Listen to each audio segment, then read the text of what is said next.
میں کھڑا ہوں اور یہاں پہ مولانا سعید صاحب جو ہیں میرے لیے قابل احترام ہیں، ان کے جو ہیں چاہنے والے یہاں پہ بیٹھے ہوئے ہیں، لیکن یہ میرا فرض بنتا تھا جو ایک مس انڈرسٹینڈنگ تھی اس کو میں کلیئر کروں.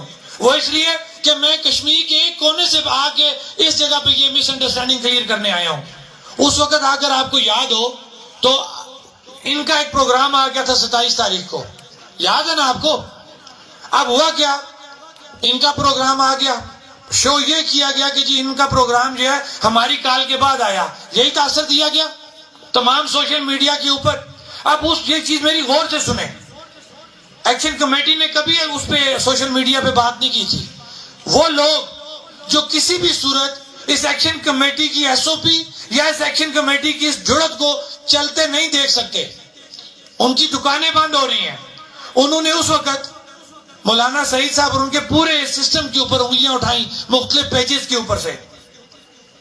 ہوا کیا کہ جب یہ وہ وائنڈ اپ ہو گیا، انہوں نے وہ اپنا ایونٹ بھی واپس لے لیا، لیکن وہ ان کا قصور نہیں تھا.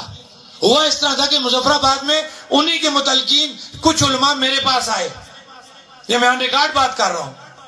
انہوں نے کہا شوکت صاحب ایک مسئلہ، ایک مس انڈرسٹینڈنگ ہے کہ یہ کہا جا رہا ہے کہ آپ نے جو ہی 27 28 29 کی کال دی تو مولانا سعید صاحب نے جو ہے کسی کے کہنے پہ وہ جان بوجھ کے 27 تاریخ کا ایونٹ رکھ دیا. ایسی بات نہیں ہے.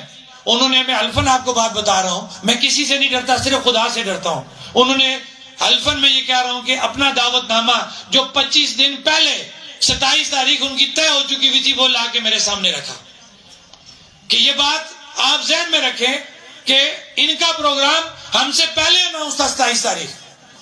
ہم نے جو ڈیٹ دی، ہم نے تو ایک ارجنٹ میٹر میں 27 28 29 دی نا. چلیں ہماری بات چیت ہوئی، ہمیں تو مسئلہ حل ہو گیا.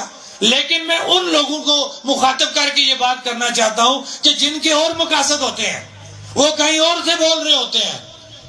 انہوں نے کس کے لیے اس ایشو کو نہ ہوتے ہوئے ایشو بنانے کی کوشش کی. لیکن دیکھیں پھر میں یہ کہوں گا کہ جموں و کشمیر جوائنٹ عوامی ایکشن کمیٹی کے ساتھ رب کی مدد شامل ہے.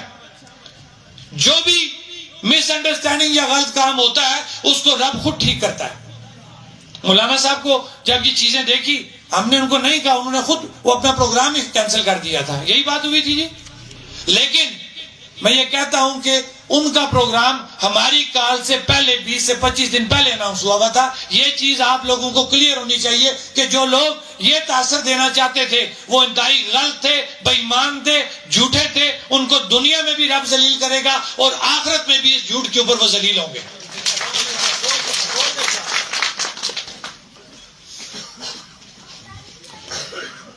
تو میں نے پہلے بھی بات کی کہ ٹنگی گلا میں بھی ہمارا پروگرام ہو رہا ہے، لیکن ہمارے دونوں پروگرام ہماری ایس او پی کے مطابق ہونے ہیں.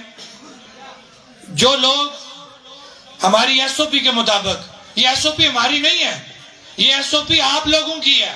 یہ ایس او پی ہمارے ان اوورسیز بھائیوں کی ایس او پی ہے کہ جنہوں نے جموں و کشمیر جوائنٹ عوامی ایکشن کمیٹی کو ایک مینڈیٹ دیا ہے. وہ مینڈیٹ جو دیا وہ چارٹر آف ڈیمانڈ ہے. اس نے ہمیں کوئی خود مختار یا علاقے پاکستان کی بات کرنے کی اجازت نہیں دی. اس نے ہمیں اس چارٹر آف ڈیمانڈ کے اوپر رہنے کی بات کی ہے. اس نے ہمیں یہ کہا ہے، اس مینڈیٹ کا یہ تقاضا ہے کہ ہم اپنے چارٹر آف ڈیمانڈ کے اوپر رہتے ہوئے پورے آزاد کشمیر کے اندر جو ہے عوام کی بات کر سکیں، ان کے حقوق کا دفاع کر سکیں. اس کے علاوہ ہمارے پاس کوئی مینڈیٹ نہیں ہے. جس نے اپنے نظریات کو تقویت دینی ہے اس کے پاس اپنا پلیٹ فارم موجود ہے، وہ وہاں سے جا کے اپنے نظریات کی بات کر سکتا ہے. جموں و کشمیر جوائنٹ عوامی ایکشن کمیٹی کے پلیٹ فارم سے کسی نظریے کا پرچار کرنے کی کوئی اجازت نہیں ہے. جموں و کشمیر جوائنٹ عوامی ایکشن کمیٹی نے عوامی امنگوں کے مطابق اپنی ایک ایس او پی بنائی ہوئی ہے. یہ کسی کا ذاتی پلیٹ فارم نہیں ہے. ہاں، جو شخص اس ایس او پی کو اڈاپٹ کرے گا اور اس سے پہلے کی ہوئی غلطیوں پہ اپنی معذرت کرے گا تو جموں و کشمیر جوائنٹ عوامی ایکشن کمیٹی کا پلیٹ فارم، میری مراد آپ کا یہ پلیٹ فارم ہر شخص کے لیے اوپن ہے. ہم کسی کو اس بات پہ نہیں روک سکتے، لیکن شرط کیا ہے کہ آپ کو اس ایس او پی کے مطابق بات کرنی پڑے گی.